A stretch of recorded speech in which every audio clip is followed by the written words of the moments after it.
You're listening to an Airwave Media Podcast. Hello, saver. Whether you're saving for that trip to the tropics or saving for an emergency, now is the time to take advantage of Wells Fargo's savings options. Wells Fargo offers savings accounts that can help you save towards your goals. So, what are you saving for? Visit a Wells Fargo branch or wellsfargo.com/save to open a savings account today.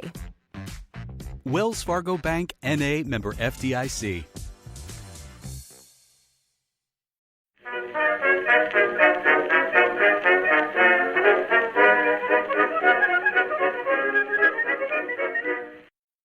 Hello everyone and welcome to History of the Second World War Episode 18, The Third Reich Part 5, The Election That Broke Germany.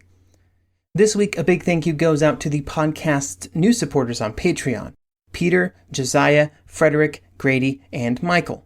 By supporting on Patreon, they get access to special members-only benefits, like ad-free versions of all of these episodes, plus access to special member-only episodes that are released once a month. Again, thank you. I would also like to thank listener Adam for their donation. The last years of the 1920s had been a time of growing political divisiveness in Germany. In October 1929, Gustav Stresemann, one of the more consistent voices within the government during the 1920s and leader of the People's Party, died. His party would withdraw its support from the chancellor at the time, which was Social Democrat Hermann Müller, when they refused to cut unemployment benefits and reduce the national budget. This loss of support would cause the government to fall on March 27, 1930, triggering elections. These elections would be the primary focus of this episode. The elections of 1930 would be important to every political party in Germany, and they would be a critical turning point where the parties that did not support the continuation of the Weimar government and the Weimar Constitution would transition from a group of small but divided parties into parties with enough support to meaningfully shift the balance of power in the Reichstag. Both on the left and on the right, these parties would gain support, with the National Socialists and the Communist parties coming out of the election as the largest winners. The ascendancy of these two groups in particular, and their revolutionary message, albeit quite different versions of revolution, meant that the Weimar government was in for serious trouble. In fact, the Müller government would be the last that would be able to obtain a majority in the Reichstag, and for the next 3 years, the leaders of Germany would be forced to rule under the powers of presidential decree, which would cause a whole host of problems that we will discuss in detail in future episodes. All of these issues, and eventually the destruction of the Weimar system after 1933, would be rooted in the results of the 1930 election. After the resignation of Müller and his cabinet on March 27th, elections were not immediately called. Instead, a new government was briefly formed under the leadership of Heinrich Brüning, a member of the Center Party. This was done by President Hindenburg under the assumption that Brüning would be able to form a cabinet that would gain majority support in the Reichstag. Brüning would run into problems almost immediately after taking office, with one of his first priorities being to pass a budget which would reduce public spending in an effort to balance the federal budget. This priority was rooted in Brüning's orthodox economic beliefs, which caused him to put faith in deflationary budgets as a way of bringing Germany out of its economic issues caused by the Great Depression. As a reminder, these deflationary policies were very common among world leaders at this time, so Brüning was not trying to do something crazy. However, those other world political leaders did not have to gain the support of the Reichstag, and in that body, Brüning ran into problems because he could not gain support from the parties that he needed to pass the budget, including the Communists, the National Socialists, and other nationalist parties. Brüning would refuse to make changes to the legislation and would instead take the opposite approach, threatening to invoke Article 25 of the Constitution, which gave him the ability to call for new elections. When this threat did not have the desired effect, Brüning put those threats into action, and on July 18, 1930, the Reichstag would be dissolved and elections would be set for September the 14th. In the National Socialist Party, the new elections were seen as a huge opportunity. There was a lot of dissatisfaction within the voting public with the state of the government, and the party, and really all of these strong protest parties, had been growing in popularity. In the 2 months between the announcement of the elections and the election date, the Nazi Party would put their campaigning into overdrive. Just in the last month before September 14th, the party would hold 34,000 meetings across Germany. This large number is a testament to the administrative and organizational capabilities of the party, and the previous years of growth had prepared them for the massive expansion of their public profile in 1930. By this point, Hitler was not really involved in the details, being in a role very similar to the leader of any large party or business, providing a guiding philosophy, being a decision-maker of last resort, and perhaps most importantly, giving a lot of speeches. While the Nazi Party had always been fueled by a kind of fanatical belief among many of its members, to support this much greater pace of campaigning, it also became a party that required funding, a lot of funding, just like any other political party. When trying to gather this funding, the Nazi Party turned to businesses, just like many other parties in Germany. But different political parties drew their financial support from different sectors of the German economy. The communists and the far-left parties were of course not getting the support of large businesses. On the right, the German National People's Party, the largest conservative party, and the Center Party, the party supported by the Catholic Church, were able to get funding from some of Germany's wealthiest individuals who controlled German industry. Many of these wealthy individuals were still a bit skeptical about the Nazis' ability to grow their base of support, and so outside of a few exceptions like the Thyssen family, the bulk of money given to the Nazi Party from the business community originated from small and medium-sized business owners. This money was spent very quickly in 1930 for the election campaign, in both organizational expenses and salaries for party members. Of course, Hitler, quite publicly, did not draw a salary from the party, but he was well compensated for his time in the form of the party covering all of his expenses, plus very generous direct donations that were given to his person. When it came to the policies that the Nazis were campaigning on, they would join other opposition parties in having some pretty big advantages. They were able to criticize specific actions of the government and the political leaders of the parties that had been in power, which was essentially the entire center of the political spectrum. However, they were not required to have specific information about what they planned to actually do if they won the election. The message from the Nazi Party and others was that the country was broken due to the inefficiencies of the Weimar government. Instead of offering specific plans on how to solve specific problems, Nazi leaders, right up to Hitler, focused their speeches on presenting a kind of utopian vision. They presented the idea of a nation united with one vision, of one that had destroyed class as a basis for division, a people with one destiny. They offered national redemption for the problems that had plagued the nation since the end of the First World War. While in broad strokes this message was the same that the Nazi Party had been using for almost a decade, there were some differences in 1930. For example, there was a much smaller emphasis on anti-Semitism, at least at the largest party events and events where Hitler spoke. This change was put in place due to concerns that anti-Semitism was not as broadly supported as the party had previously believed. One of the targets of the Nazi rhetoric was the Social Democratic Party. This was a multi-pronged attack, with one of the key pillars being an attack on the support that the Social Democrats had given to the Brüning economic plan, which would be called the betrayal of the working-class Germans that the Social Democrats claimed to support. Remember, it was a deflationary plan with smaller national budgets, including less unemployment benefits. They would also claim that the Social Democrats were capitalists who were under the control of a Jewish international conspiracy. The Social Democrats would be attacked from both sides, with the Communist Party also making the Social Democrats a frequent target. The two largest left parties in Germany would attack each other venomously during the election, and both would claim that the other was betraying the proletariat, sabotaging the unity of German workers, and even perhaps helping the Nazis. One of the only things that the two socialist parties, that being the Social Democrats and the Communists, could agree on was that the Nazi Party was two things. It was actually a capitalist party, and it was in fact not socialist at all. This was a common refrain from German socialist parties at this time, especially when addressing working-class audiences. They would claim that the Nazis only cared about the workers as a way of getting votes. Once they had accomplished their goals, they would betray them. Among the urban workers, this message seems to have worked pretty well. The urban working class was the target of a lot of Nazi effort during the 1920s, but even up to and after the 1928 election, they had done pretty poorly among this group.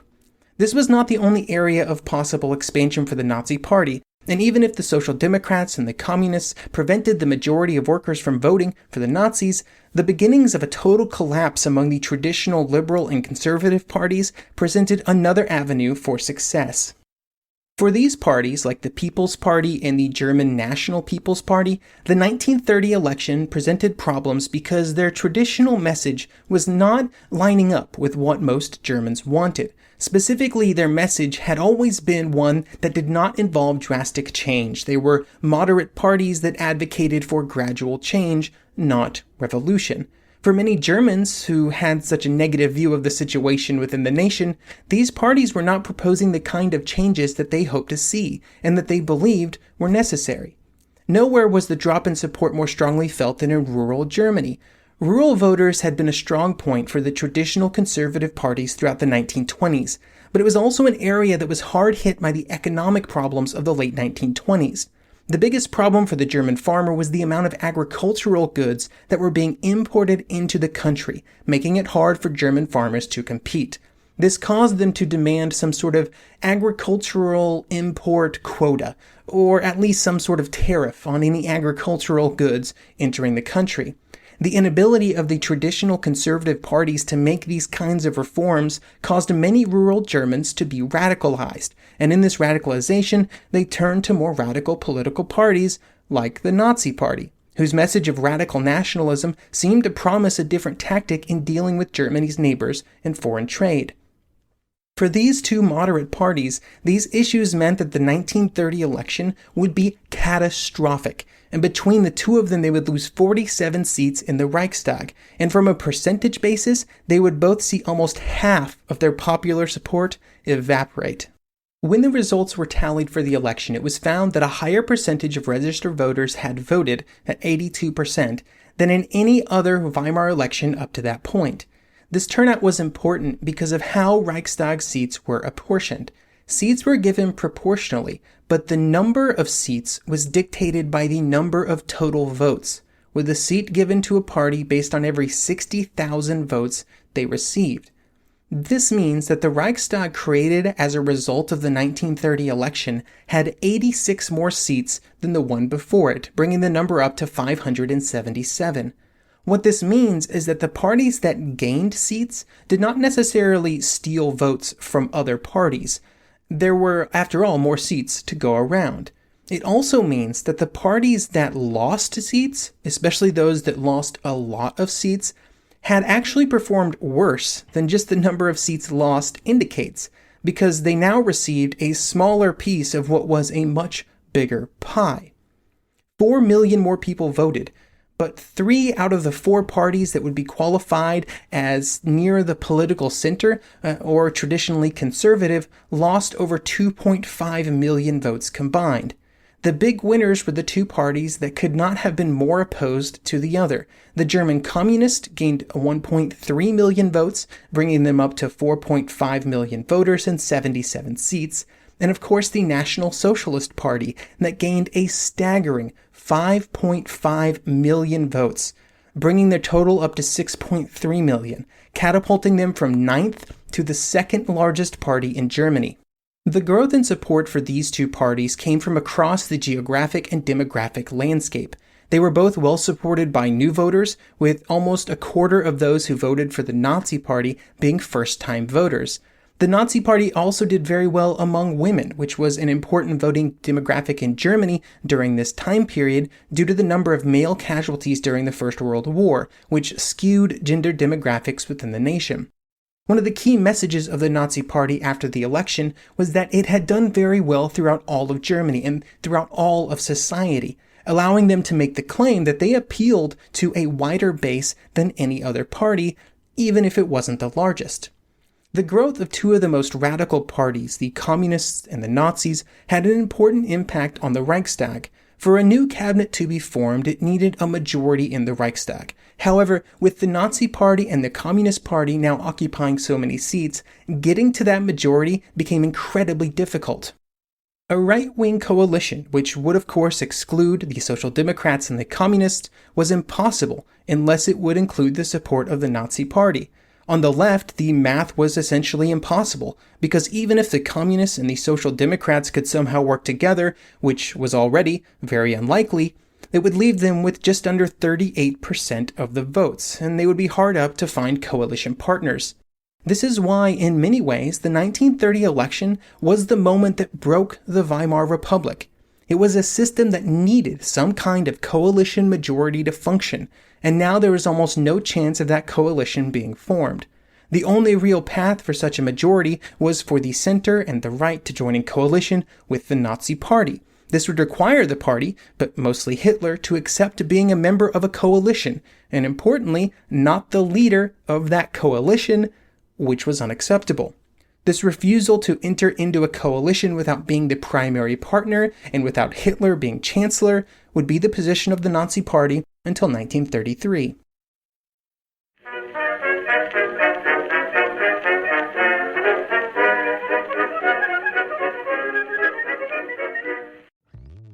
Hello, saver. Whether you're saving for that trip to the tropics or saving for an emergency, now is the time to take advantage of Wells Fargo's savings options. Wells Fargo offers savings accounts that can help you save towards your goals. So, what are you saving for? Visit a Wells Fargo branch or wellsfargo.com/save to open a savings account today. Wells Fargo Bank, N.A., member FDIC.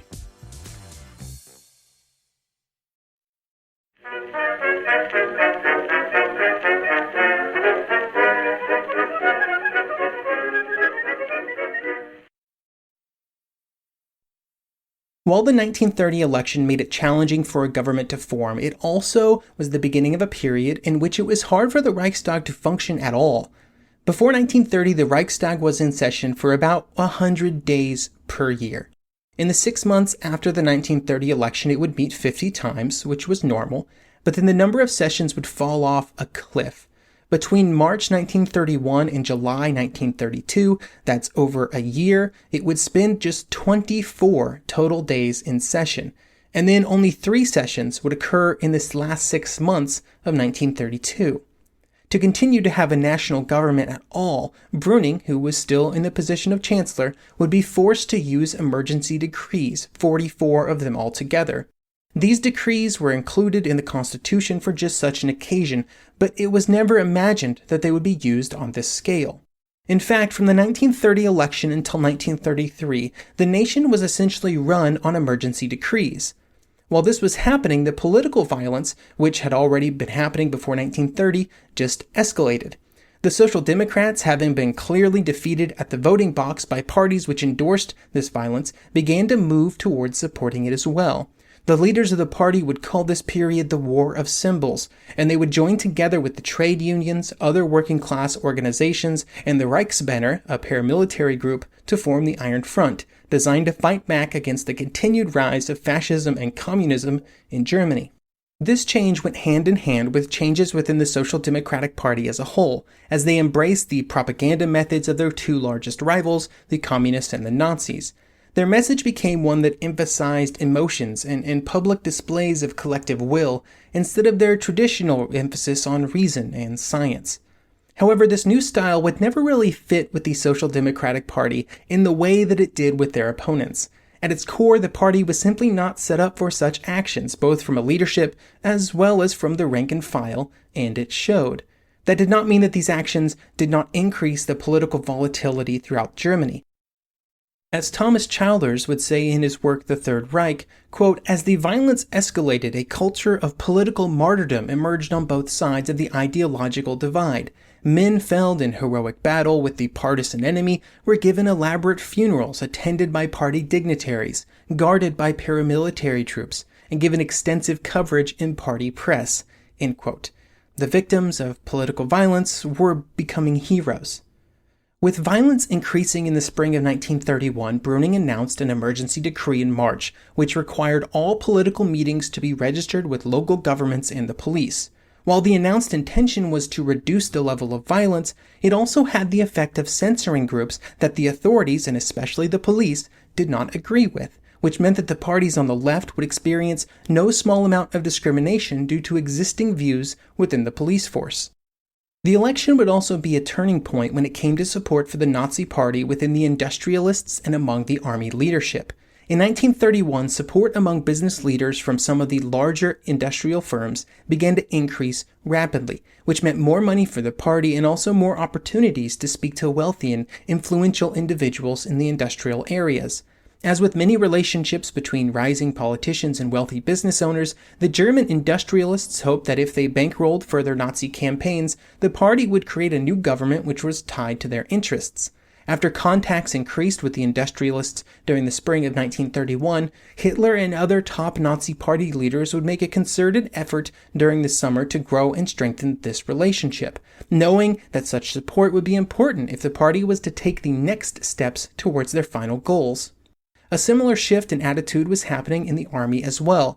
There was already strong support for the Nazi Party within the ranks of the army, just as there was support for other political parties as well. But after the elections and with the greatly increased public support for the party among the upper echelons of army leadership, there was a growing belief that perhaps the Nazi Party was not the worst option when it came to who should lead Germany in the future. It helped that one of the core messages of the Nazi Party from the very beginning had been a strong support for increasing the strength of the German army and undoing the humiliations that Versailles had placed upon what had been one of the strongest armies in Europe. Even though the Nazi Party was coming off of a huge victory, it very quickly became apparent that all was not well within the party. The most important problem was the growing discontent among the ranks of the SA. After 1925, there had always been tension between Hitler and the political leaders of the party on one side and the leaders of the SA and the paramilitary on the other. At the time of the elections of 1930, the SA in Berlin was led by Walter Stenz, who made his displeasure clear during August 1930. Stenz, like many others within the SA, was growing frustrated with the slow progress, or to use his words, timidity and cowardice, of the Nazi political leaders. While Stenz was the first and most open about the situation, there had been concerns within the SA for years, with many members viewing the organization as the one that was created for and existed to launch a revolution. As the political side of the party, or the leaders of the party who wanted to pursue the goals of the party through legal political means, grew in strength and popular support, there was a growing concern that the more radical and revolutionary elements of the party would be sidelined. The SA viewed themselves as one of the primary reasons that the party had grown in support. They had put their blood, sweat, and tears into the party, and they did not want their revolutionary mission to be snatched away from them by moderation that was creeping into the party. Stenz would move in August 1930, at which point he would write a letter to Munich making demands, including a guarantee of leadership placements for SA men. The Berlin SA, of which Stenz was the leader, appeared to be on the verge of leaving the party, and they even threatened to do so. And it was only by Hitler's direct intervention that the crisis was averted, or as it turns out, delayed. It would be delayed until that decree I mentioned earlier, which Brüning put in place in March 1931 to attempt to place some government control over political meetings in Germany. Stenz was not a big fan of any attempt by the Weimar government to control the SA, but the Nazi political leaders did not want to resist this new decree, which Stenz felt was simply unacceptable. He declared that he was leaving the party and he was taking the Berlin SA with him and as much as he could of all of the SA in Eastern Germany. He would seize the party headquarters in Berlin and publish an article in Der Angriff, the Berlin party newspaper. In the article, he would claim that Hitler's actions were un-German and displayed boundless party despotism and irresponsible demagogy. The overall rebellion of the Berlin SA would be short, and the party would be able to rely on the police to expel them from the party headquarters, and after this was done, the resistance from the SA members would dwindle. Stenz would be expelled from the party, and 500 other SA members would go with him. Interestingly enough, while this was the most direct confrontation that would occur between Hitler and the SA during this period, it actually ended up helping the party for two important reasons. The first was that, by taking the legal route against men of his own party, men who had supported him for over a decade, Hitler convinced many people within the nation that he was serious in his conviction to only pursue greater power via legal means. The second was that Hitler would recall Ernst Röhm from his time in the Bolivian army in South America. He would offer Röhm a position as leader of the SA in the hopes that Röhm would be able to control what was becoming a very problematic wing of the party. There were many within the party leadership team that did not want Röhm to be brought back. He had left the party in 1925, and some were concerned that his return would reduce their own influence.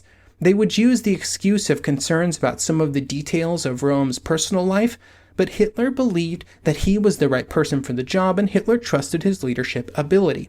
Röhm would return in late 1930, and as the leader of the SA, he would be a critical piece of the party for the next 4 years, until in 1934, he wasn't. But that is a story for a later episode.